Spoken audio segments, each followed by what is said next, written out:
तीनों देवा कमल दल बसे, ये ब्रह्मा विष्णु महेश। प्रथम इनकी वंदना, फिर सुन सतगुरु उपदेश।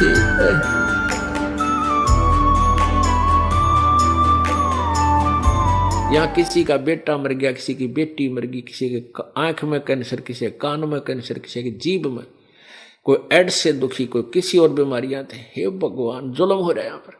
कोई मानसिक टेंशन, किसान देख ले छोटा बालक भी टेंशन ना दे बने, यानी ना जाने कितनी टेंशन यहाँ पर 24 घंटे कहे, रात में भी, सपने में भी। या कोई जीव सुखी नहीं, चाहे यहाँ पर प्रधानमंत्री बन रहा है, चाहे राष्ट्रपति हो, चाहे ब्रह्मा विष्णु महेश की पदवी है, वो भी सुखी नहीं। अभी आपको कथा सुनाते हैं जिनको भगवान मिला। अब उसी का प्रकरण चल रहा है, काल भगवान का। अब ये ब्रह्मा बता रहा है, क्योंकि ब्रह्मा जी को परमात्मा पूर्ण ब्रह्म आए थे और ब्रह्मा जी को मिले थे, क्योंकि ये सभी आत्मा उसी कबीर भगवान की है। परमेश्वर ने चाहा था कि ब्रह्मा काल का बड़ा बेटा है और इसको मैं ज्ञान समझा दूं, हो सकता है ये सभी को समझा दे और फिर ये सब मेरे को समझ जावे। तो ब्रह्मा जी ने परमात्मा से ज्ञान सुना, नाम भी लिया, उपदेश भी लिया, लेकिन बाद में काल ने ऐसी प्रेरणा की, उसका नाम खंड करवा दिया। तो उस परमात्मा से सुने हुए उस ज्ञान को और साथ में अपने खिचड़ी ज्ञान को मिलाकर वो ब्रह्मा आगे सुनाने लग गया, परमात्मा से दूर हो गया और काल के हाथ में फंसा रहा, परमात्मा की शरण रखी नहीं। अब उसी काल भगवान के विषय में, इसको सदाशिव भी कहते हैं, महाशिव भी कहते हैं, महाविष्णु भी काल ब्रह्म को बोलते हैं और महाब्रह्मा भी यही रूप धारण कर लेता है। अब यहां काल के विषय में जानकारी दी जा रही है, देखिएगा। वे अपने सारे अंगों पर भस्म रमाए रहते हैं।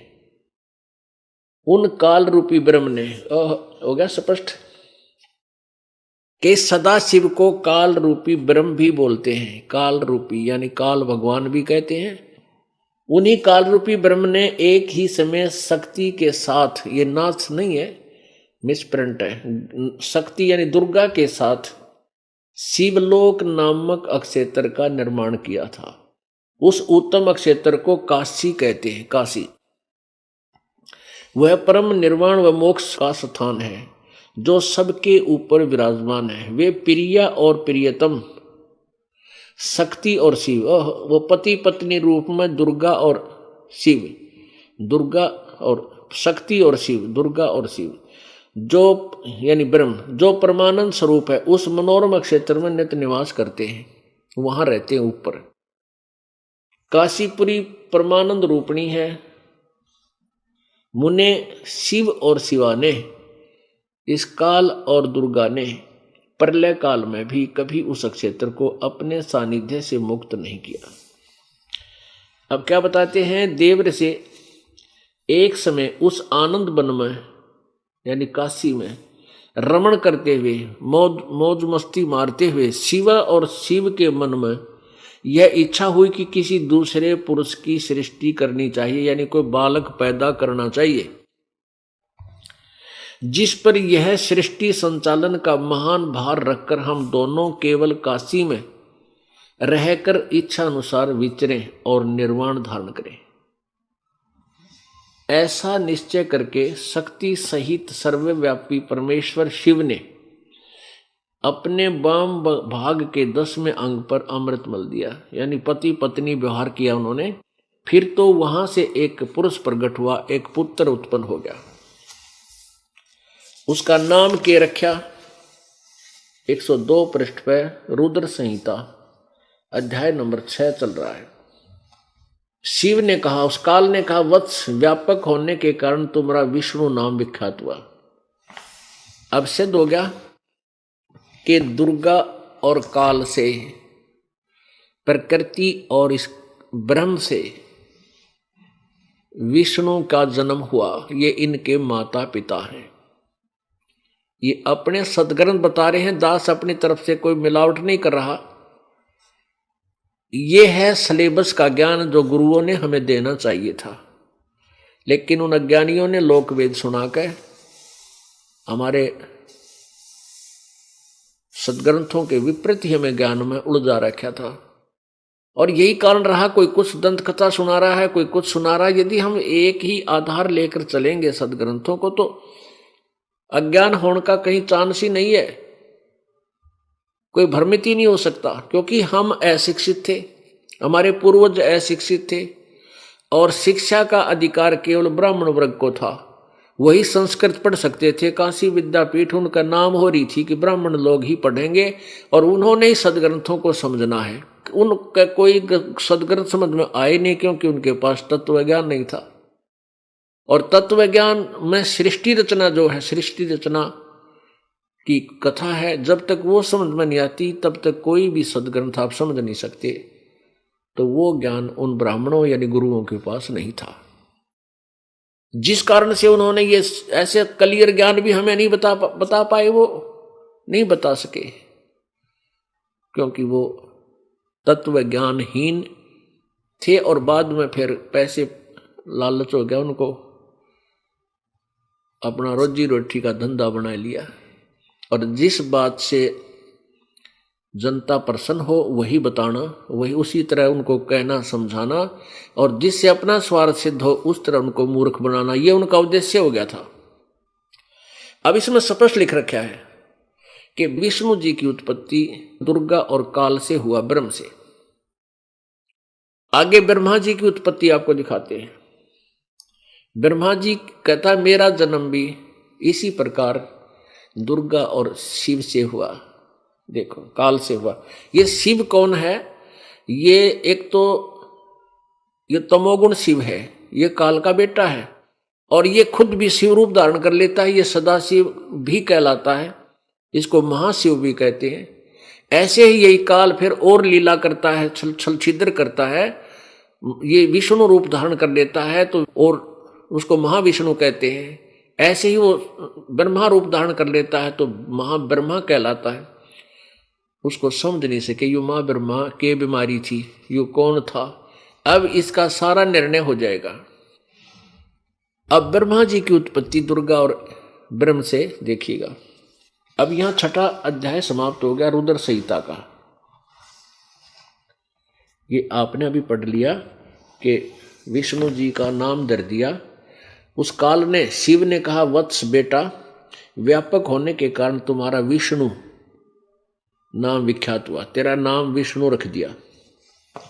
अब ब्रह्मा जी कहते हैं 7वें अध्याय में रुद्र संहिता, ब्रह्मा जी कहते देव से यानी नारद जी को बता रहे हैं। तत्पश्चात कल्याणकारी परमेश्वर शाम सदाशिव ने पूर्ववत प्रयत्न करके जैसे विष्णु उत्पन्न किया, मुझे अपने दाहिने अंग से उत्पन्न किया। मुने इस महेश्वर ने मुझे तुरंत ही अपनी माया से मोहित करके नारायण देव की नाभि में डाल दिया और लीला पूर्वक मुझे वहां से प्रकट किया। इस प्रकार उस कमल से पुत्र के रूप में मुझ हिरण्यागर्भ का जन्म हुआ। अब पुण्यात्माओं, अब यहाँ जो अनुवाद करता था हिंदी संस्कृत से, जिसने हिंदी में अनुवाद किया, वो यहाँ विचलित हो गया कि शिव से शिव की उत्पत्ति कैसे बताऊं। उसने यहाँ गोलमोल कर दिया। लेकिन कहते हैं चोर चुराई तुंबड़ी और गड्ढे पानी में वह गड्ढे हुआ ऊपर आवे न सच्चाई छनी ना। इवन अज्ञानियों ने जैसे तुम्बा होता ना, तुम्बा एक तारा सा बनाया करें, जैसे ये सीताफल होता ना पेठे जितना मोटा एक वो होता है तुम्बा, एक बेल का लगता फल है, और उसको वो सूख जाने के बाद उसको सुराख करके उसके बीज निकाल देते हैं और वो इतना मोटा हो जाता है और वो खाली होता है, उसको वो पानी में डूबता नहीं। कहते किसी चोर ने वह तुम्बा चुरा लिया किसी का और उसको पानी में छुपाने लग गया नीचे, वो पानी में छोड़कावर वो ऊपर आ जा जब। तो कहते हैं इन्होंने, इस अज्ञानियों ने सच्चाई को दबाने की चेष्टा पूरी की, लेकिन ये सच्चाई छुपी नहीं, दबी नहीं। चोर चुराई तुंबड़ी वो गड्ढे पानी में और वो गड्ढे हुआ ऊपर आवे नो सच्चाई छानी ना। अब आपको दिखाते हैं 110 पृष्ठ पे ये रुद्र संहिता का 9वां अध्याय 110 पृष्ठ पे, यहां है अध्याय 9, इसके लास्ट में, इस प्रकार ब्रह्मा विष्णु तथा रुद्र इन 3 देवताओं में गुण हैं। ये भी सिद्ध हो गया कि रजगुण ब्रह्मा, सतगुण विष्णु, तमगुण शिव, ये तीनों गुण युक्त है, परंतु शिव गुणातीत माने गए। इससे सिद्ध है कि ये कोई इन तीनों से न्यारा है और जो इनका पिता है। अब और क्लियर करते हैं इसी शिव पुराण के, और प्रश्न नंबर 25-26 पे आपको बिल्कुल क्लियर हो जाएगी यही कथा। ये देखो, ये है विद्वेश्वर संहिता, विद्वेश्वर संहिता, और प्रश्न नंबर 25 पे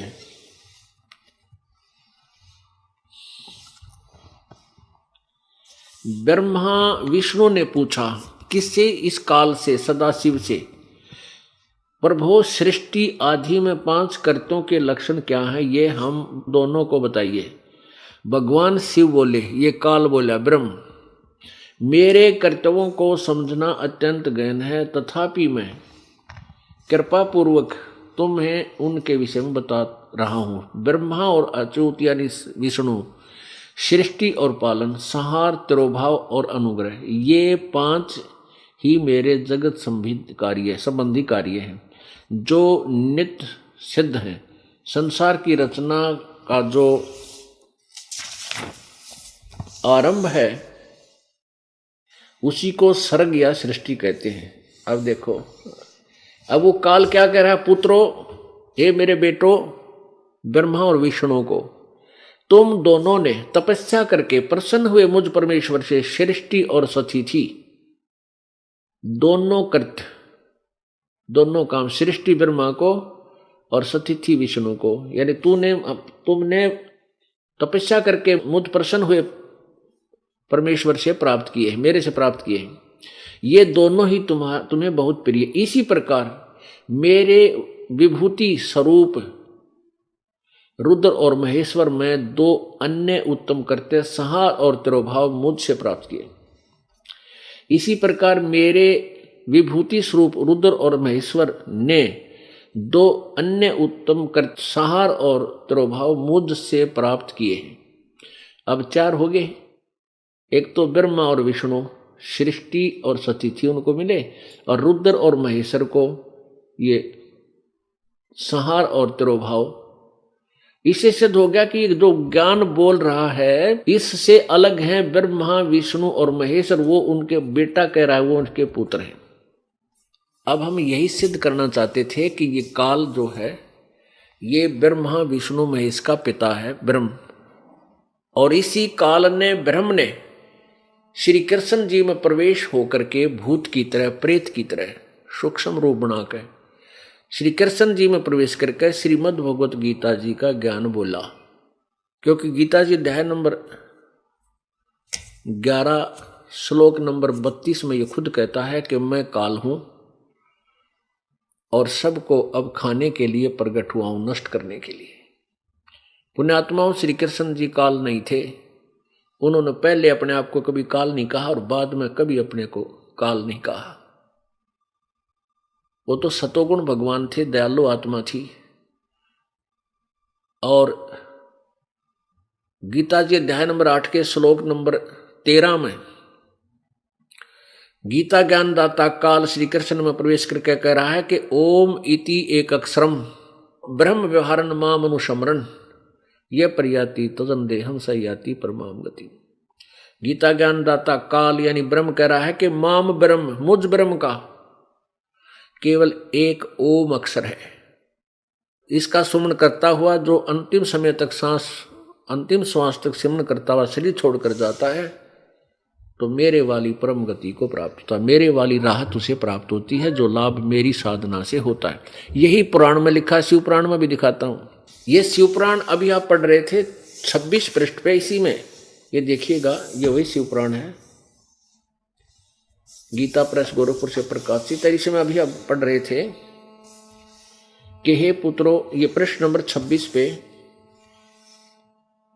ये क्या कह रहा है कि हे पुत्रों, तुम दोनों ने तपस्या करके प्रसन्न हुए मुझ परमेश्वर से सृष्टि और सतिथि नामक 2 कृत प्राप्त किए हैं, वे दोनों तुम्हें बहुत प्रिय। इसी प्रकार मेरी विभूति स्वरूप रुद्र और महेश्वर में 2 अन्य उत्तम कृत्य संहार और त्रिभाव मुझसे प्राप्त किए।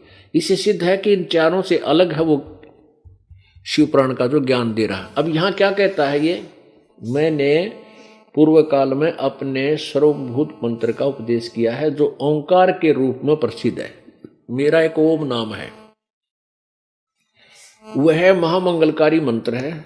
सबसे पहले मेरे मुख से ओंकार ओम प्रकट हुआ जो मेरे स्वरूप का बोध कराने वाला है। ओंकार वाचक है और मैं वाच्य हूं। यह मंत्र मेरा स्वरूप ही है। प्रतिदिन ओंकार का निरंतर स्मरण करने से मेरा ही सदा स्मरण होता है।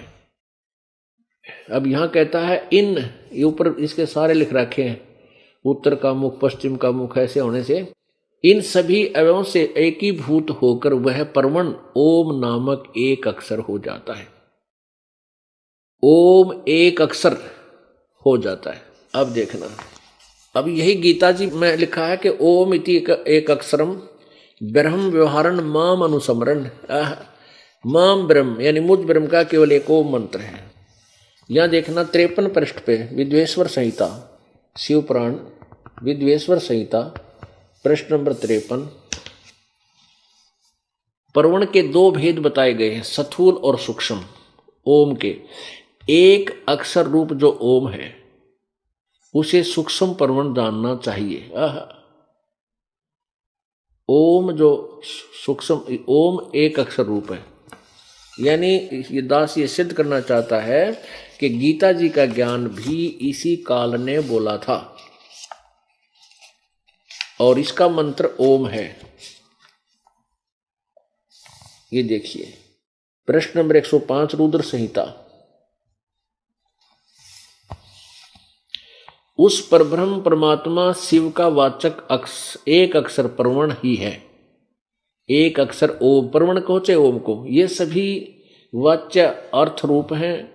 वह परम कारण रत सत आनंद एवं अमृत रूप परात्पर परब्रह्म एकाक्षर का वाच्य है।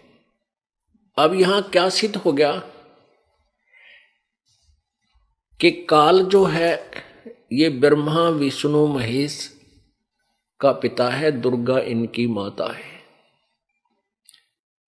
तो पुण्यात्माओं, परमात्मा प्राप्ति करना कोई कठिन काम नहीं है,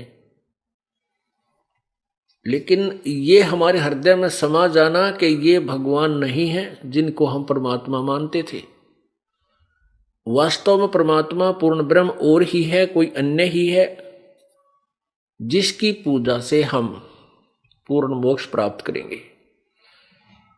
जैसे गीता जी अध्याय नंबर 15 के श्लोक नंबर 16-17 में 3 भगवान बताए।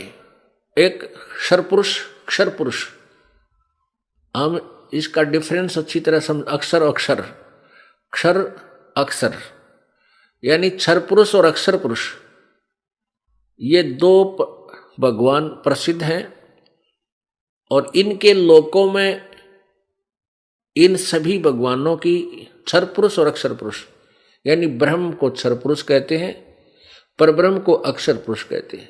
ये भी नाशवान है, क्षर पुरुष भी नाशवान है, ये ब्रह्म भी नाशवान है और अक्षर पुरुष भी नाशवान है, और इनके लोकों में जितने प्राणी हैं वो सभी नाशवान हैं। जीवात्मा तो किसी की भी नहीं मरती। अब गीता जी अध्याय नंबर 15 के श्लोक नंबर 17 में कहा है कि उत्तम पुरुष है तू अन्य, यानी जो वास्तव में सही भगवान है, श्रेष्ठ परमात्मा है, सही भगवान, उत्तम श्रेष्ठ पुरुषोत्तम, उत्तम पुरुष कहो चाहे पुरुषोत्तम कहो, भगवान उत्तम भगवान वो कोई और ही है, और वही वह परमात्मा इति उदाहरते, उत्तम पुरुष तु अन्य परमात्मा इति उदाहरते। यह लोक तरम आविश्य विभर्ति अवैश्वर, वही तीनों लोकों में प्रवेश करके सबका धारण पोषण करता है। वो अविनाशी, वास्तव अविनाशी भगवान है। जब तक हमें ये निर्णय नहीं होगा कि जिन भगवानों की को हम सर्वेश्वा मान रहे थे वो सर्वेश्वा नहीं है। उनकी साधना से हमारा जन्म और मृत्यु का रोग नहीं कट सकता, जन्म मृत्यु का समस्या समाधान नहीं हो सकता, क्योंकि ये स्वयं नाशवान है। ब्रह्मा विष्णु महेश भी नाशवान और ब्रह्म भी नाशवान। गीता जी अध्याय नंबर 4 के श्लोक नंबर 5 और 9 में गीता ज्ञानदाता ब्रह्म श्री कृष्ण जी में प्रवेश करके ये काल बोल रहा है, जो ब्रह्मा विष्णु महेश का पिता है। ये कह रहा है कि तेरे और मेरे अर्जुन बहुत जन्म हो चुके हैं, तू नहीं जानता। अध्याय नंबर 4 के श्लोक 5 में। और फिर 9 श्लोक में कहा है कि मेरे जन्म और कर्म अलौकिक है, दिव्य है। अपनात्मा स्पष्ट हो गया कि ये ब्रह्म भी नाशवान। गीता जी अध्याय नंबर 15 के श्लोक नंबर 16 में यो अक्षर पुरुष यानी परब्रह्म भी नाशवान, जो 7 शंख ब्रह्मांड का स्वामी है वो अक्षर पुरुष कहलाता है। और 21 ब्रह्मांड का स्वामी ये ब्रह्म है, ज्योति निरंजन है। सदाशिव कहो, महाशिव कहो, इसे महाविष्णु कहो, ब्रह्मा कहो। ये 21 ब्रह्मांड का स्वामी ये ब्रह्म है, इसका ये भी नाशवान है। गीता जी अध्याय नंबर 15 के श्लोक 17 में जो उत्तम पुरुष तो अन्य है, उसकी पूजा करनी पड़ेगी। वो है वास्तव में अविनाशी। और कहते हैं सूक्ष्म वाणी में कहा कि थिर पकड़ थिर रहिए, यानी सथिर यानी अविनाशी की शरण पकड़ के ही तुम अविनाशी हो सकते हो।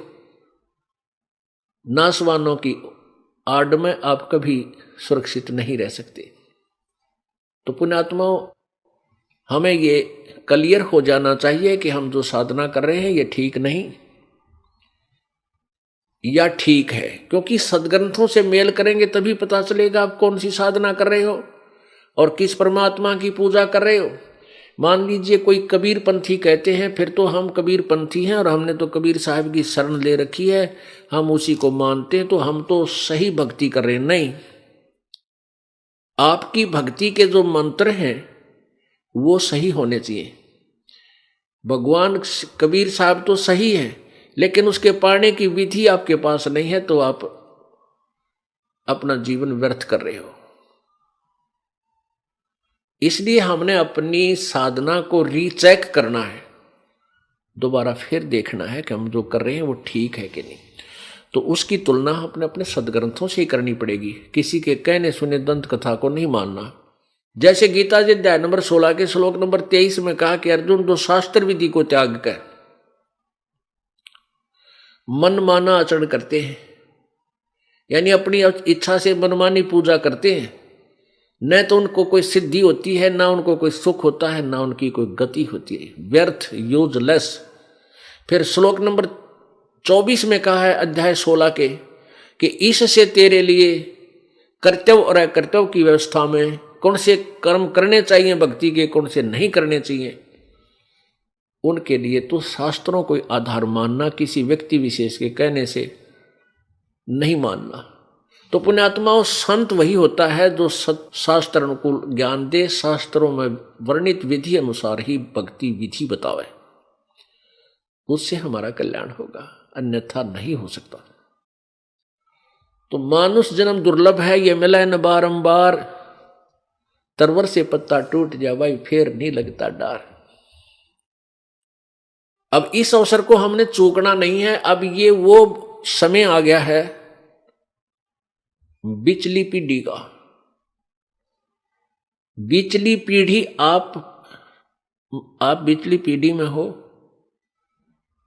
जैसे इस दास का जन्म सन 1951 में हुआ, 8 सितंबर 1951 में, यानी 20वीं सदी में, और 1947 में भारत आजाद हुआ। भारतवर्ष में पहले शिक्षा कतई नहीं थी, नाम मात्र थी, और उसके बाद शिक्षा की ऐसी बाढ़ आई है, आप देख रहे हो, बेटे वीर, बेटी वीर, बुढ़े वीर सारे पड़ गए। तो परमात्मा ने इस समय में इसलिए इस तत्व ज्ञान को सार्वजनिक किया है कि सभी पुण्यात्मा अब मुझे पहचान जाएंगी, और मेरी शरण में आके मेरे दास के माध्यम से, इस दास के माध्यम से, और मेरे पास कबीर भगवान के पास पहुंच जाएंगे। सतलोक में जाना कति कठिन नहीं। आपके हृदय में यह समा जाना चाहिए कि जो साधना तुम कर रहे हो वो गलत है और जो ये दास बता रहा है ये सत्य है। क्योंकि इस सत्य को कि कबीर परमात्मा है और इसके पाने की विधि ओम तत्सत ये मंत्र है। ओम ब्रह्म का, तत् पर ब्रह्म का, ये सांकेतिक मंत्र है। तत् ओम तत्सत ये रटना नहीं लगेगी। ओम ब्रह्म का जाप ये क्लियर है। तत् और सत ये सांकेतिक हैं, गुप्त हैं, ये दास बताओगा। केवल उपदेशी को बताया जाएगा। उसको आदेश नहीं कि वो आगे फिर किसी को और बता सके, नहीं उसका नाम खंड हो जाएगा, उसको दोष लगेगा। क्योंकि अनधिकारी यदि नकली आदमी कोई पासपोर्ट बना दे, साइन कर दे वैसे ही, तो वो दोषी है, वो नहीं बना सकता, अधिकारी से ही बनवाना होगा। तो दास से ही नाम उपदेश आपने लेना या दिलवाना होगा। किसी अपने मित्र भाई बहन को, बच्चों को चाहते हो तो इससे ही नाम दिलवाना पड़ेगा, मेरे से ही वो पासपोर्ट बनवाना पड़ेगा। स्वयं नहीं बना सकते, स्वयं नहीं दे सकते। आगे नाम दोगे तो तुम दोषी हो जाओगे, तुम्हारा भी नाम व्यर्थ और सजा के पात्र बन जाओगे। ये बालकों का खेल नहीं है। अब ये तो कंसेप्ट क्लियर हो गया कि ब्रह्मा विष्णु भी नाशवान, ब्रह्म भी नाशवान और परब्रह्म भी नाशवान, हमारे सदग्रंथों ने कर दिया। अब अविनाशी परमात्मा कौन है? वो उत्तम पुरुष तु अन्य, वो है कौन? उसका क्या नाम है और कौन उसका साक्षी है कि ये परमात्मा है? ये आपको कंसेप्ट क्लियर अभी करेंगे। पुण्यात्माओं, कल के सत्संग में रात्रि में आपने देखा, सदग्रंथों के रूबरू किया गया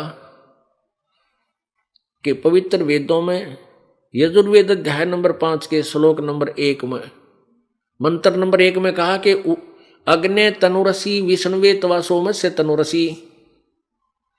अग्नि माने परमेश्वर, तनु माने सहशरीर, रसी माने है। परमात्मा साकार है, सहशरीर है। और विष्णुवे तवा सोमस्य तनुरसी, विष्णुवे माने सबका धारण पोषण करने के लिए, पालन पोषण करने के लिए। विष्णुवे माने पालन पोषण करने के लिए। तवा माने उस, सोमस्य माने अमर पुरुष अविनाशी प्रभु का, तनु माने शरीर, असी माने है। ओए होए। गीता जी अध्याय नंबर 15 के श्लोक नंबर 17 में लिखा है कि उत्तम पुरुष है तू अन्य परमात्मा इति उदाहरत, यह लोक धर्म आविश्य विभर्ति अवैश्वर। उत्तम पुरुष श्रेष्ठ भगवान तो इस ऊपर 16वें श्लोक में वर्णित क्षर पुरुष और अक्षर पुरुष, इनसे कोई और है और वही परमात्मा वास्तव में कहा जाता है और वही वास्तव में अविनाशी है और वही तीनों लोकों में प्रवेश करके सबका धारण पोषण करता है। ओए होए। तो कहने का भाव यह है कि परमात्मा सतलोक में भी है, अन्य रूप धारण करके वो यहां भी आ जाता है, तीनों लोकों में प्रवेश करके, यानी यहां प्रकट होता है, आता है। वो अविनाशी परमात्मा है। तो इसीलिए वो लिखा है अग्ने तनुरसी विष्णुवे तवा सोमस्य तनुरसी। परमात्मा सहशरीर है, विष्णु माने सबका धारण पोषण करने के लिए, तीनों लोकों में प्रवेश करके जो सबका धारण पोषण करने के लिए, यानी सबको सुचारू ज्ञान और सही भक्ति करा कर उनकी यहाँ भी व्यवस्था ठीक कराने के लिए वो परमात्मा यहाँ प्रकट होता है। वो अमर पुरुष का वो भी एक शरीर है, वो भी सहशरीर है। इसी प्रकार पवित्र बाइबल में आपने उत्पत्ति ग्रंथ में प्रश्न नंबर 4 पे पढ़ा कि परमात्मा ने छठे दिन में, 5वें दिन तक अन्य उत्पत्ति की और छठे दिन कहा कि मनुष्य को मैं अपने जैसा अपने स्वरूप में उत्पन्न करूंगा। और ऐसा कह करके परमात्मा ने सभी मनुष्यों को अपने स्वरूप के अनुसार उत्पन्न किया, नर नारी करके उनकी उत्पत्ति की। इससे सिद्ध हो गया परमात्मा मनुष्य जैसा है, साकार है। पवित्र कुरान शरीफ के सूरतल फुरकानी, इसको सूरत भी बोल देते हैं, सूरत फुरकानी 25 आयत नंबर 52 से 59 में स्पष्ट किया है कि कुरान शरीफ का ज्ञान देने वाला अल्लाह, जिसको मुसलमान धर्म और हजरत मोहम्मद जी अपना खुदा मानते हैं, कि जिसने कुरान शरीफ का ज्ञान दिया वो भगवान है, वो अल्लाह है हमारा। वो अल्लाह कह रहा है कि हे पैगंबर हजरत मोहम्मद, तू इन काफिरों का कहा मत मानना, ये नहीं मानते कि कबीर भगवान है, इनकी बातों में मत आना, मेरे द्वारा दिए गए इस कुरान के ज्ञान के आधार पर तू संघर्ष करना, इनकी बातों में मत आना। और ये वही परमात्मा है जिसने 6 दिन में सृष्टि रची और 7वें दिन तख्त पर जा बैठा, लेकिन उसकी खबर किसी बाखबर से पूछ देखो। पुण्यात्मा, इससे 2 पॉइंट कंसेप्ट क्लियर हो गए। 2 कंसेप्ट, एक तो ये हो गया कि कुरान शरीफ का ज्ञान इनकम्प्लीट है, हम गलत नहीं कह सकते, अधूरा है, और कुरान शरीफ के ज्ञान देने वाला अल्लाह किसी और पूर्ण परमात्मा जिसने सब सृष्टि ब्रह्मांडों की रचना की, उसकी तरफ संकेत कर रहा कि उसकी खबर तने उस परमात्मा के विषय में जानना है तो किसी तत्वदर्शी संत के पास चला जा, बाखबर से पूछ। तो पुण्यात्माओं, सभी सदग्रंथ मिलकर ये सिद्ध कर रहे हैं परमात्मा सहशरीर है, उसका नाम कबीर है, साकार है। अब वो परमात्मा कबीर है, सहशरीर है, वो देखा किसने? ये तो हमने एक थ्योरी पढ़ी, अब प्रैक्टिकल देखेंगे। जब थ्योरी और प्रैक्टिकल हमें दोनों ही एक समान होंगे तो फिर नो डाउट कोई भी हमारे डाउट नहीं हो रहेगा, और फिर हम उस परम पिता के चरणों में समर्पण करके अपने पिता के पास पहुंच जाएंगे। इस काल के गंदे लोग तो निकल जाएंगे। यहाँ किसी का बेटा मर गया, किसी की बेटी मर गई, किसी के आंख में कैंसर, किसी के कान में कैंसर, किसी की जीभ में, कोई एड्स से दुखी, कोई किसी और बीमारियां थे। हे भगवान, जुल्म हो रहा है यहाँ पर। कोई मानसिक टेंशन, किसन देख ले छोटा बालक भी टेंशन ना दे बने, यानी ना जाने कितनी टेंशन यहाँ पर 24 घंटे कहे, रात ने भी, सपने में भी। या कोई जीव सुखी नहीं, चाहे यहाँ पर प्रधानमंत्री बन रहा है, चाहे राष्ट्रपति हो, चाहे ब्रह्मा विष्णु महेश की पदवी है, वो भी सुखी नहीं है। अभी आपको कथा सुनाते हैं जिनको भगवान मिला।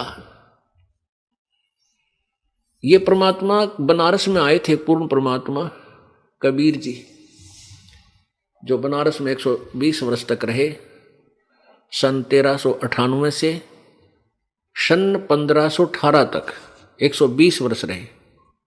वह परमात्मा सहशरीर सतलोक चले गए थे। सहशरीर आए थे, बालक का रूप धारण करके कमल के फूल पर वो विराजमान हुए, और सन 1518 में वो परमात्मा सहशरीर मगहर स्थान से, गोरखपुर एक शहर है, गोरखपुर शहर से, जो गीता प्रेस गोरखपुर के नाम से प्रसिद्ध है, वो गोरखपुर शहर से 30-35 किलोमीटर की दूरी पर एक मगहर कस्बा है, मगहर, और वहां का एक नवाब बिजली खां पठान परमात्मा कबीर जी का शिष्य था, वो मुसलमान। और बनारस का नवाब नरेश, काशी का नरेश वीर देव सिंह बघेल, ये भी कबीर परमात्मा के शिष्य थे। तो इन अज्ञानी गुरुओं ने, ब्राह्मणों ने ये एक भ्रमणा फैला रखी थी कि जो बनारस में मरता है वो तो स्वर्ग जाएगा, और जो मगहर मरता है वो नरक में जाता है और गधा बनता है। तो वहां के ब्राह्मण काशी के कहा करते, भाई मगर में कोई मत मरियो, वहां गधा बनोगे, नरक में जाओगे। परमेश्वर कहा करते थे, इन अज्ञानियों की बातों में मत आना, भोली आत्माओं। जो शुभ कर्म करेगा और सच्ची भक्ति करेगा वही स्वर्ग और इष्ट स्थान पर जाएगा, चाहे वो कहीं मर्जी हो। और जो पाप करेगा भाई कितना मरियो, सीधा नरक में जाएगा। ये गलत आपको अफवाह फैला रहे हैं, झूठा ज्ञान दे रहे। इस तथ्य को सिद्ध करने के लिए परमात्मा ने कहा कि मैं मगहर मरूंगा और तुम अपने पत्रे ले चलियो, सारे हिसाब किताब लगा देना मैं कहाँ गया हूं। तो परमात्मा वहां हजारों व्यक्तियों के उपस्थिति में दोनों राजा यानी काशी नरेश वीर देव सिंह बघेल, वीर सिंह बघेला सीधा बोलते हैं इसको, अपनी सेना सहित मगहर पहुंच गया। उधर से मगहर का नवाब बिजली का पठान भी अपनी सेना को तैयार कर लिया कि हमारे गुरुजी यहाँ शरीर छोड़ेंगे, मुसलमान कहने लगे हम अपनी मुसलमान रीति से इनका अंतिम संस्कार करेंगे। हिंदू कहने लगे, वीर सिंह बघेल कहने लगा कि हम अपने गुरुदेव का हिंदू रीति से करेंगे, और मुसलमान कह रहे थे हम मुसलमान रीति से अपने गुरु जी का अंतिम संस्कार करेंगे, इनको कब्र में रखेंगे। और दोनों ने ठान लिया था कि शरीर छोड़ने के बाद हम शरीर को चाहे हमने झगड़ा लड़ाई युद्ध करके लेना पड़े, चाहे कत्लेआम करना पड़े, हम ऐसा करेंगे। परमात्मा समझ गए। उन दोनों को वीर सिंह बघेल और बिजली खां पठान दोनों को बुलाया कि निकम्मों, 120 वर्ष तक मैंने तुम्हें यही ज्ञान दिया था, तुम हिंदू और मुसलमान को अलग अलग समझते हो, ऐ नालायक कहीं के, और आज मरने मारने को तैयार हो गए। तुमने क्या भक्ति करी, क्यों ड्रामा कर रहे हो? खबरदार जे तुमने आपस में झगड़ा किया, मुझसे बुरा नहीं होगा। और परमात्मा ने कहा था मेरा शरीर नहीं मिलेगा तुम्हारे को इसमें, और जो वस्तु मेरे शरीर के स्थान पर मिले उसको आदि आदि ले लेना, झगड़ा मत करना। ऐसा कहकर परमात्मा ने एक चादर नीचे बिछवाई। भक्तों ने उसके ऊपर थोड़े थोड़े छोटे छोटे फूल डाल दिए, एक एक इंच के गुरुजी लेटेंगे इस पे। एक चादर ऊपर ओढ़ ली। 2 मिनट के बाद कहा, आकाश से आकाशवाणी की कि देखो भाई मैं जा रहा हूं सतलोक, स्वर्ग से भी आगे। अब सबने ऊपर देखा तो परमात्मा सह शरीर ऊपर जा रहे हैं, और चादर उठा कर देखी तो वह शरीर के आकार का सुगंधित फूलों का ढेर बन गया। अब कहां तो कत्लेआम करने को जा रहे थे हिंदू और मुसलमान आपस में लड़ मरते, उस परमात्मा की लीला ने एकदम कितना परिवर्तन कर दिया, वो कहर टाल दिया। वो समर्थ परमात्मा है। बिजली का पठान और वीरदेव सिंह बघेल आपस में सीने से लगकर रोने लगे। हिंदू और मुसलमान आपस में दोनों एक गुरु भाई थे, लेकिन उसमें दोनों एक दूसरे से मिलकर रोने लगे और कहने लगे हम भगवान को पहचान नहीं सके, हम दुष्ट आत्मा हैं, हम आज भी लड़ने और मरने को तैयार हो गए थे उस प्रभु की उपस्थिति में, हम कैसे दुष्ट हैं। तो पुण्यात्माओं, श्री कृष्ण जी कौरव पांडवों का युद्ध नहीं करवाना चाहते थे और 3 बार शांति दूत बनकर गए, लेकिन वो इस जुल्म को टाल नहीं सके क्योंकि वो समर्थ नहीं थे। अब जब दोनों सेना आपस में लड़ने को खड़ी हैं, अर्जुन मना करने लग गया, तो उस समय श्री कृष्ण के शरीर में काल प्रवेश कर गया, यो सदा शिव प्रवेश कर गया, और उसने श्री कृष्ण की एक नहीं सुनी। श्री कृष्ण की आत्मा को तो पता ही नहीं हुआ क्या हुआ, और काल ने बागडोर संभाल दी, गीता का ज्ञान दिया, अर्जुन को प्रेरित किया और युद्ध करवा कर सर्वनाश करवा दिया। श्री कृष्ण जी समर्थ नहीं और उस कहर को, उस युद्ध को टाल नहीं सके। और ऐसे ही वो युद्ध, उससे भी भयंकर युद्ध हो जाना था, ग्रह युग छिड़ जाना था हिंदुस्तान में, क्योंकि उससे पहले बहुत से ज्योतिषियों ने ये भविष्यवाणी कर रखी थी कि ऐसे ऐसे सन 1518 में, विक्रमी संवत 1575 में एक भयंकर घोर युद्ध होगा, बहुत भयंकर नरसंहार होगा, ऐसा वो भविष्यवाणी किया करते थे। और वो होना था, परमात्मा ने वो कैंसिल कर दिया। कहाँ तो अनर्थ होना था, कहाँ आपस में सीने से लगकर और भाई भाई की तरह हिंदू और मुसलमान रो रहे हैं, भूल गए सब लड़ाई और झगड़ों को। तो वो परमात्मा सह शरीर सतलोक गए, सह शरीर आए थे। यहां हरियाणा प्रांत, जिला वर्तमान में झज्जर, उस समय रोहतक, पहले रोहतक जिला था, अब झज्जर जिला उसी से अलग हो गया।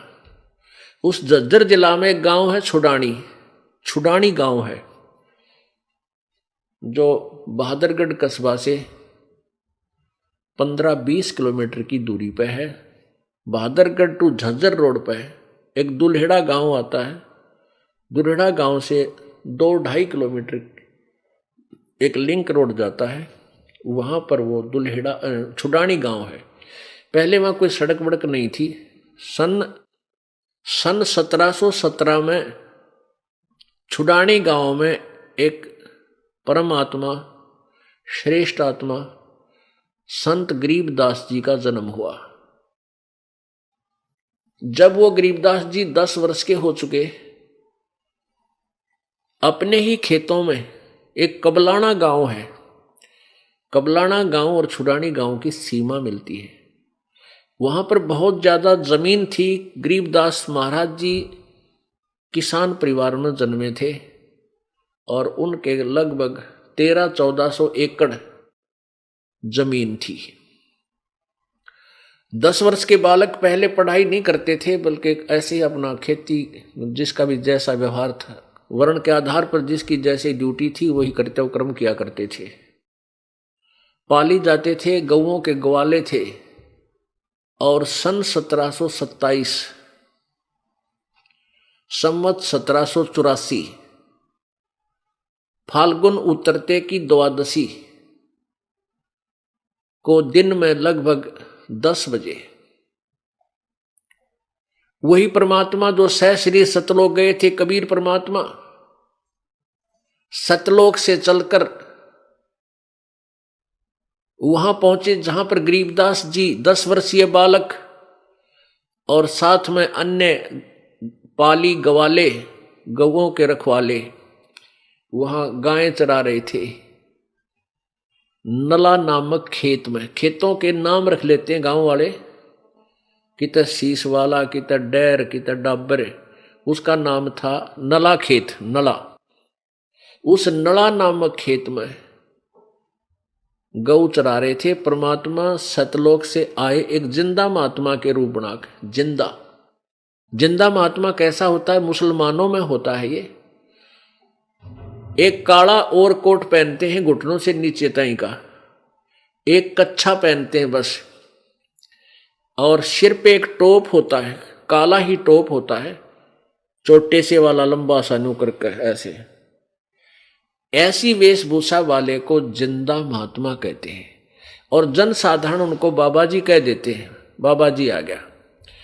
तो परमात्मा उस जिंदा महात्मा के रूप में वहां आए जहां पर गरीबदास जी और अन्य 10-12 जने और पाली, 100-150 गायें होती थी पहले, रखते थे 200-200 गायें रखते थे, गौवे वो चरा रहे थे। और एक वृक्ष के नीचे गायें चर रही थी, वृक्ष के नीचे वो आराम से बैठे थे, खाना खा लिया था।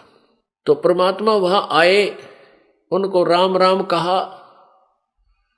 सभी पालियों ने भी कहा आ जाओ अतिथि, आ जाओ बाबा जी बैठो, आप खाना खाओ। कुछ खा रहे थे, कुछ ने खा लिया था। परमात्मा ने कहा भी खाना तो मैं खा के आया हूं। पालियों ने पूछा आप कौन से गांव के रहने वाले हो? परमेश्वर ने कहा मैं सतलोक का रहने वाला हूं। अब पालियों ने, ग्वालों ने सोचा कोई गांव होगा सतलोक इसका। अब कितनी दूर है आपका गांव? कि 16 शंख कोस। अब उन बच्चा ने सुना 16 कोस, एक कोस होता है लगभग 3 किलोमीटर का,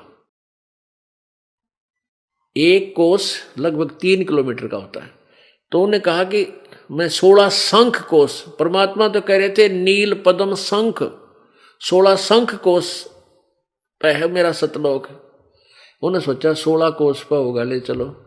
कहने लगे बाबा जी भूख तो लागे ही होगी, आपने 16 कोस पैदल चल कर आए। पहले साधन ऐसे नहीं थे कि बैठे कार में टी दे ही पहुंच गए, पैदल चला करते थे।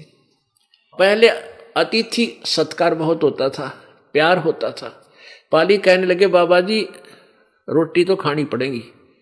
परमात्मा बोले ना भाई रोटी मैं नहीं खाऊं, मैं खा के आया हूं। तो दूध पीना पड़ेगा, दूध तो पीना ही पड़ेगा आपको। परमात्मा बोले भाई दूध पिलाना है ना तो पी लूंगा, पर पीऊंगा कंवारी गाय का। कंवारी गाय, ये आप समझ गए होंगे, जिस गाय का कभी भी गर्भ धारण ना किया हो, सांड द्वारा परेशान ना की गई हो, अछूती गाय हो, उसका दूध पीऊंगा। तो वो पाली जो बड़े बड़े थे, सियाने थे, उम्र में बड़े थे, को 50 साल का, 40 साल का, 20-30 वर्ष के, वो कहने लगे बाबा जी मजाक करते हो, आपका दूध पीने की नीत को ना। कुंवारी गाय भी कदे दूध दिया करे, बगैर धनाए, बिना नए दूध होए, बगैर बच्चा जन्मे उत्पन्न किए दूध कैसे देगी? परमेश्वर कबीर जी बोले भाई दूध पिलाना है तो कुंवारी गाय का पीऊंगा, देख लो। अब गरीबदास जी की एक गाय थी प्रिय, कंवारी बछिया, उसको लाए पकड़ के, गले में बांध रखा था उसका पट्टा सा। कहने लगे बाबा जी देखियो इसका बच्चा तो है नहीं, क्यों 10 वर्ष के बालक थे, या दूध कैसे देगी। हंस रहे हैं। परमात्मा बोले भाई इसका नीचे यो तुम्हारा जो पात्र है ना, उन्होंने रोटी राटी खा के शीत का जो बरोला था लस्सी का, वो पात्र था एक मिट्टी का, वो धो धा के साफ करके दर रखा था। कहने लगे इस पात्र को तो 3-4 किलो का होगा, 5 किलो का होगा, लीटर का। कहते इस गाय के नीचे रख, जहां सतन के नीचे, ओड़ी के नीचे, वो सतन के नीचे रख, देखिए दूध देवेगी। अब गरीबदास जी ने ऐसे कर लिया, देखियो देखियो, लो लो। कबीर परमेश्वर ने उस कुंवारी बछिया की कमर पर थपकी मारी, और ऐसे थप्पी मारते ही, आशीर्वाद सा देते ही लंबे लंबे सतन हो गए और दूध की धार बंध गई। वो पात्र पूरा होते भरते ही अपने आप रुक गई। अब वो पानी देख रहे, वह कमाल कर दिया बाबा के तो चमत्कारी है। तो गरीबदास जी ने कहा ले बाबा जी पी लो दूध, ये तो आपकी ही लीला से गाय ने दिया है। परमात्मा ने आधा पिया कबीर जी ने, और काले पड़ियो पी लो यो दूध, अमृत भाई। तो जो पाड़ी थे छुआछूत बहुत मानते थे, कहने लगे नाम ना पीवा, के बेरा यो कौन सी जात का है, के बेरा किस शूद्र जाति का हो है, हम और यो जादू जंत्र का दूध कुंवारी गाय का हम ना पीवा। उठ कर चले गए।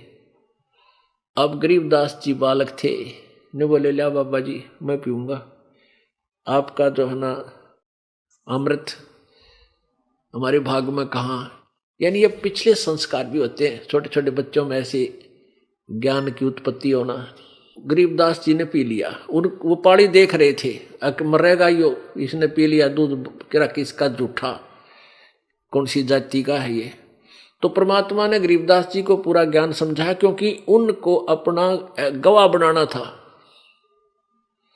इस बिचली पीढ़ी के लिए वो गवाह बनाने थे गरीबदास जी के कबीर परमात्मा है, ताकि अब आने वाले समय में हम पहचान सके अपने भगवान को और निरसंशय होकर उस भगवान के शरणों में लग जाए, काल तो पीछा छूट सके।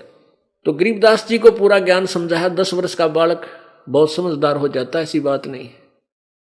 पूरा ज्ञान कहा। गरीबदास जी बोले ब्रह्मा विष्णु और शिव जी की पूजा करते हैं, हम ऐसे करते हैं। परमात्मा ने फिर समझा भाई ये पूर्ण परमात्मा को ना, वो भगवान सतलोक में रहता है, और वहां जब तक नहीं जालेगा बेटा, ये जन्म मृत्यु सदा बना रहेगा।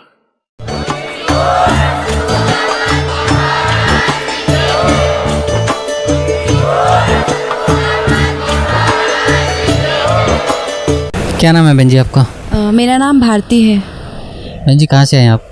मैं फरीदाबाद से आई हूँ, हरियाणा। बहन जी क्या काम करते हैं आप? मैं सॉफ्टवेयर इंजीनियर हूँ। प्रेजेंटली मैं गुड़गांव में जॉब कर रही हूँ। बहन जी संत रामपाल जी महाराज की शरण में आने से पहले आप कौन सी भक्ति करते थे? संत रामपाल जी महाराज जी की शरण में आने से पहले हम सभी प्रकार की भक्ति करते थे। जैसे भी जो बता देता था उसे ही फॉलो करते थे।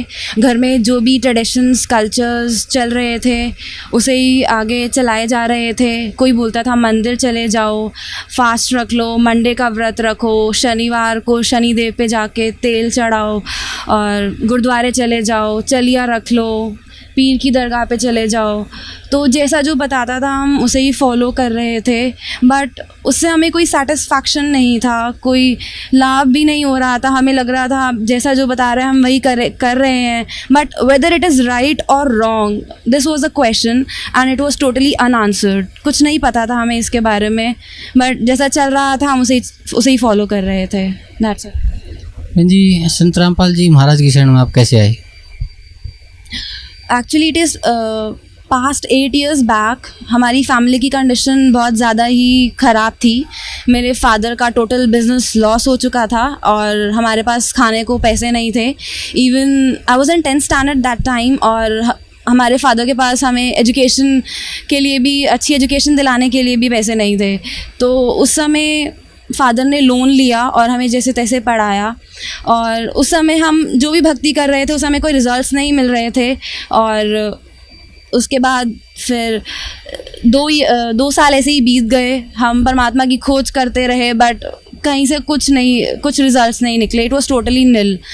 2 साल बाद मेरे फादर के एक फ्रेंड हैं, वो हमारे घर आते जाते रहते थे। वो ऐसे ही भगवान की चर्चा होती रहती थी कि परमात्मा कैसे हैं, कहाँ हैं, बट हमें कुछ पता नहीं चलता था। हमें लगता था कि परमात्मा शायद निराकार हैं इन फॉर्म ऑफ लाइट, कि वो साकार हैं, तो वो कहाँ हैं, हमारे दुखों का निवारण क्यों नहीं कर रहे। हम परमात्मा की हर तरफ से कोशिश कर रहे हैं हम उन्हें पाने की, हम हर तरीके से उनकी पूजा भी कर रहे हैं, तो फिर हमें क्यों नहीं रिजल्ट्स मिल रहे हैं, हमारे दुख क्यों नहीं कट रहे हैं। तो हमारा ये क्वेश्चन, हमें ऐसा लगता था कि हम दुखों में ही जी रहे हैं, सुख क्यों नहीं आ रहे। अगर परमात्मा है तो हमें सुख दे, वो दुख हमें दुखों में क्यों रख रहा है ऐसा। तो फिर 2 साल ऐसे ही बीत गए तो पता चला 2008 की बात है ये।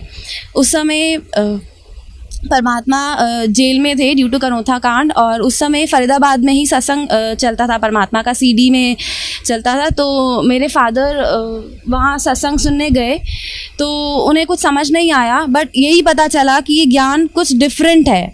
तो उन्होंने ये बताया कि वहाँ बंदी छोड़ सदगुरु रामपाल जी महाराज वहाँ सत्संग करते हैं, तो वो शास्त्र दिखाते हैं, वो ग्रंथ दिखाते हैं, बाइबल, कुरान, गीता, देवी भागवत, सारे ग्रंथ वो खोल के दिखाते हैं कि उसमें क्या सही है, क्या गलत, आप क्या कर रहे हैं और हमें क्या करना चाहिए।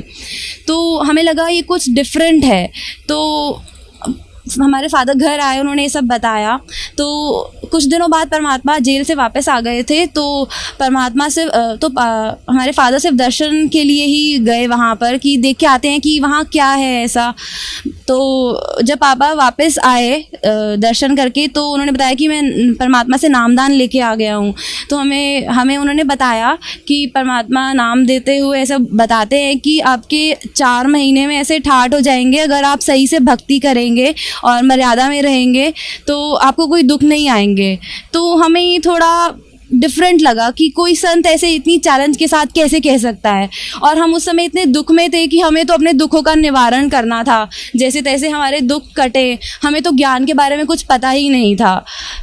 एंड 1 महीने बाद फिर हम आश्रम आए, हमने नाम लिया, एंड उसके बाद नाम लेने के बाद हमने ज्ञान सुना, तो हमें पता चला कि जो हम कर रहे थे इट वाज टोटली रॉन्ग, और जो अब हम कर रहे हैं, जो जैसा परमात्मा बताते हैं, दैट इज़ अकॉर्डिंग टू शास्त्र, वो सब हमारे ग्रंथों में लिखा हुआ है और वो सही है। सो हमें पता चला कि जो हम भक्ति कर रहे थे वो बिल्कुल गलत थी, और अब हमें राइट पाथ मिला है, राइट डायरेक्शन मिली है। अगर हम इसे फॉलो करेंगे तो शायद हमारे दुख तो दूर होंगे ही, बट हमें मोक्ष का रास्ता भी मिलेगा। हमें पता चलेगा कि मतलब हम हमेशा इस दुनिया में आते हैं, हम बर्थ लेते हैं, फिर हम इस दुनिया में रहते हैं और फिर हमारी डेथ हो जाती है। But this cycle of birth and death, it's going on and on, there is no solution for this. तो हमें मोक्ष का रास्ता मिला। हमें पता चला कि मतलब सिर्फ इस ज्ञान से सिर्फ हमारे दुख ही नहीं कटेंगे, बट हमें मोक्ष भी मिलेगा। मैं जी परम संत सदगुरु रामपाल जी महाराज से नाम उपदेश लेने के बाद आपको क्या लाभ मिला? बंदी छोड़ सदगुरु रामपाल जी महाराज की शरण में आने से हमारे सारे दुखों का निवारण हो गया। हमारी फैमिली में जितना भी फाइनेंशियल क्राइसिस था सब सॉर्ट आउट हो गया। जो भी हेल्थ इश्यूज़ थे, मेंटल प्रेशर हो गया था इतना सारा, सब सॉर्ट आउट हो गया। सारी जो लाइफ में टेंशन थी सब दूर हो गई। एंड उसके बाद मेरी लाइफ में परमात्मा ने इतनी दया बख्शी है हमारी फैमिली के ऊपर। इवन मेरी लाइफ में हमें लगता है कि परमात्मा हर क्षण हमारे साथ थे। इवन हमने जब नामदान नहीं लिया था तो भी परमात्मा हमारे साथ थे। परमात्मा कहते हैं कि मैं ही तीनों लोकों में आके अपने बच्चों का पालन पोषण करता हूँ, and that totally fits on us. Why? Because before taking naamdaan, there was a case. My father went to an astrologer. He said that after seeing that Janam Patri, he said that you should not even have food to eat. But at that time we were eating, we were getting the best education also. And तो हमें लगा और उन्होंने ऐसा बोला कि आपको कोई शक्ति संभाल रही है, ये मैं भी नहीं जानता कि वो कौन सी शक्ति है। और हमने नामदान लेने के बाद हमें ये चीज़ पता चली कि वो सदगुरु रामपाल जी महाराज ही थे जो पूर्ण परमात्मा कबीर साहिब के रूप में इस धरती पर आए हुए हैं, और वो ही हमें तब संभाल रहे थे। तो and before taking naamdaan there was one other case. हम गुरुद्वारे जाते थे तो हम एक शब्द सुनते थे, वो शब्द था कि आप कि श्वासों की माला से मैं सिमरूं तेरा नाम। तो वो अब जब हमने नामदान लिया, सेकंड नामदान जब लिया सतनाम, तब हमें पता चला कि वो श्वासों की माला थी क्या, वो दूसरा नाम था सतनाम, जो हम अभी करते हैं और उससे हमारा मोक्ष होगा। तो पहले तो हम उसे बस बोले जा रहे थे शब्द के रूप में, बट अब हम उसे एक्सपीरियंस कर रहे हैं अपनी लाइफ में। So that was the thing. And even जब हमने नामदान लिया तो मैं उस समय 12th स्टैंडर्ड में थी। उस समय मैं इंजीनियरिंग की प्रिपरेशन कर रही थी, मुझे एंट्रेंस लेना था इन अ गुड कॉलेज। तो मुझे बिकॉज ऑफ हायर रैंक मुझे एडमिशन गवर्नमेंट कॉलेज में नहीं मिल पाया, सो मैं प्राइवेट कॉलेज में कोशिश कर रही थी कि मुझे एडमिशन मिल जाए। तो उस समय हमने रिसेंटली ही नामदान लिया था। तो प्राइवेट कॉलेज में एडमिशन लेने के लिए फ़ीस थोड़ी हाई होती है, तो उस समय इतने पैसे भी नहीं थे। सो उस समय ऐसा हुआ कि परमात्मा ने ऐसी दया करी हमारे ऊपर कि मेरे फादर की एक मशीनरी थी, वो 3 ईयर से टोटली स्क्रैप में पड़ी हुई थी। तो परमात्मा ने ऐसी दया की कि वो machinery at a very good cost वो सेल आउट हो गई और मेरी पढ़ाई के लिए पैसे भी निकल आए। एंड लोग ऐसा कहते हैं कि it's very difficult to get a job in a good engineering college, and even after getting the admission you don't get a job. But मेरे केस में I got offer letters from 3 different companies, और उसके बाद भी मुझे कोई परेशानी नहीं आई जॉब ढूंढने में। परमात्मा हर समय मेरे साथ थे। मेरी इंजीनियरिंग 2012 में कंप्लीट हुई थी। तो उसके बाद मेरी प्लेसमेंट हो चुकी थी कंपनी में, बट मुझे ऑफ़र लेटर नहीं आया था जॉइनिंग के लिए। तो दिसंबर 2012 में मुझे ऑफ़र लेटर मिला, बट मुझे 1 वीक का ही नोटिस पीरियड था कंपनी को ज्वाइन करने के लिए, और उस समय मेरी ज्वाइनिंग चेन्नई में आई थी। तो मुझे ऐसे लगा कि it's just 1 week and I have to make all the arrangements and it's too difficult for me. So मैंने परमात्मा से प्रार्थना की। आज मैं आश्रम आई, मैंने बंदीछोड़ सदगुरु रामपाल जी महाराज से प्रार्थना की कि मैंने सब कुछ बताया उन्हें कि मेरी ऐसे ज्वाइनिंग आ गई है कंपनी में, मुझे चेन्नई जाना पड़ रहा है और वहाँ मुझे कोई फैसिलिटी भी नहीं दे रहे हैं आने जाने के लिए, वहाँ रहने के लिए, और सिर्फ 1 वीक का पीरियड है और मैं कैसे करूँगी। तो परमात्मा ने मुझे आज्ञा दी थी कि तू चली जा, देखी जाएगी जैसे भी होगा। तो मुझे अंदर से लग रहा था कि मैं परमात्मा को छोड़ के इतनी दूर कैसे जाऊँ चेन्नई में, where it is too difficult to survive for north Indian people. So मैंने पूरी तैयारी कर ली थी। मुझे जिस दिन फ़्लाइट बोर्ड कर रही थी उससे 1 दिन पहले ही मुझे कंपनी से मेल आया कि your joining has been postpone.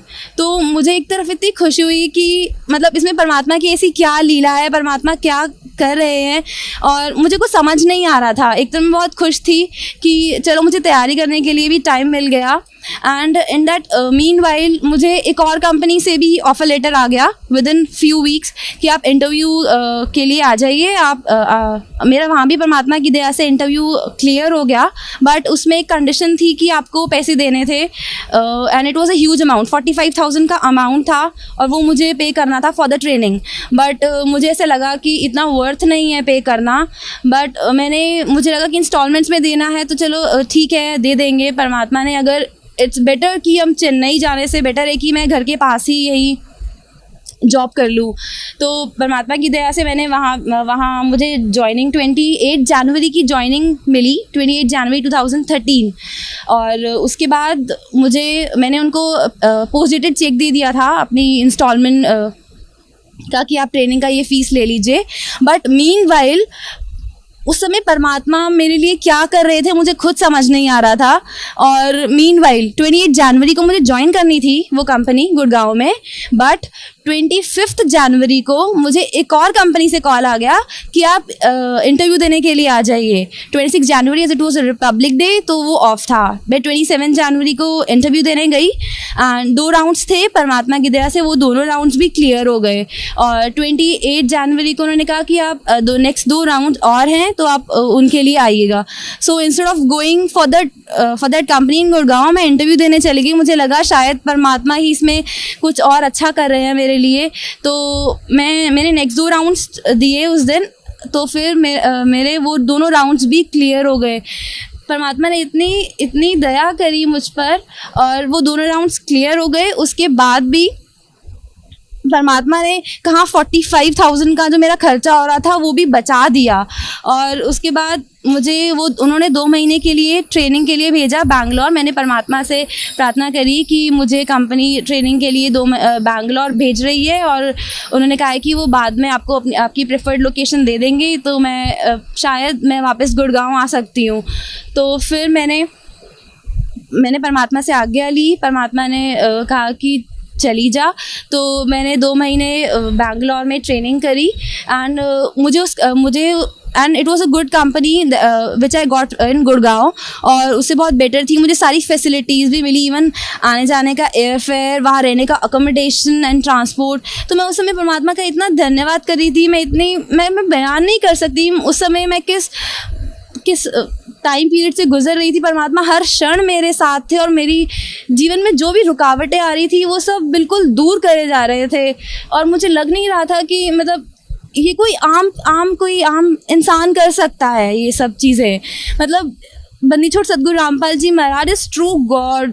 वो इस धरती पर आए हुए हैं हमें इस काल के जाल से निकालने के लिए। और इवन आफ्टर कि जब मैंने ट्रेनिंग के दौरान मुझे कभी नहीं लगा कि मैं अकेली हूँ और परमात्मा हर क्षण मेरे साथ थे। एंड इवन जब मेरी ट्रेनिंग ख़त्म हो गई तो उन्होंने कहा कि आपको हैदराबाद जाना है, प्रोजेक्ट आपको वहाँ एलोकेट हुआ है।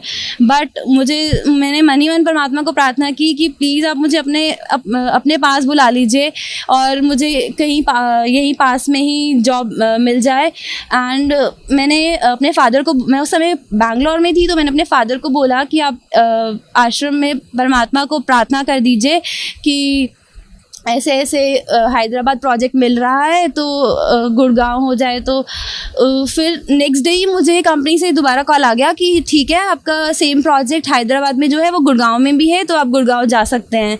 And at that time I can't tell you the feeling which I had in me.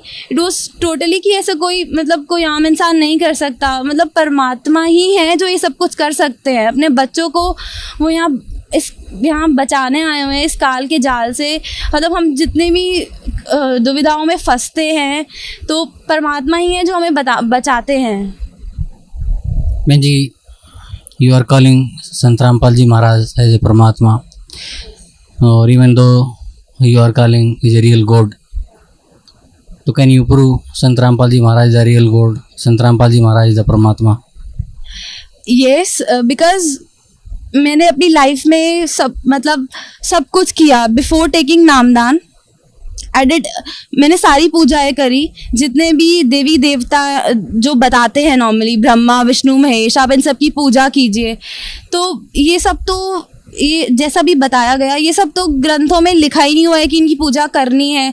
Because जो भक्ति हम अभी कर रहे हैं, it's not according to the shastra. We are not following the right principles and the right religious things that we should follow. It's not written in the granth. So if we will do that, we will not get the right results. And जो भी मुझे लाभ हुए हैं अभी तक, तो वो कोई आम संत नहीं कर सकता। और बंदी छोड़ सदगुरु रामपाल जी महाराज ही पूर्ण परमात्मा हैं जो इस धरती पर आए हुए हैं हमें बचाने के लिए इस काल के जाल से। Yes, of course, बंदी छोड़ सदगुरु रामपाल जी महाराज is only the true God. Why? Because it's totally defined in our Granth, in Ved, in Bible, in Quran. सत साहिब सभी भक्तों को, जिनको भी ये वीडियो पसंद आया हो तो वीडियो को लाइक और चैनल को सब्सक्राइब करके जरूर जाएं।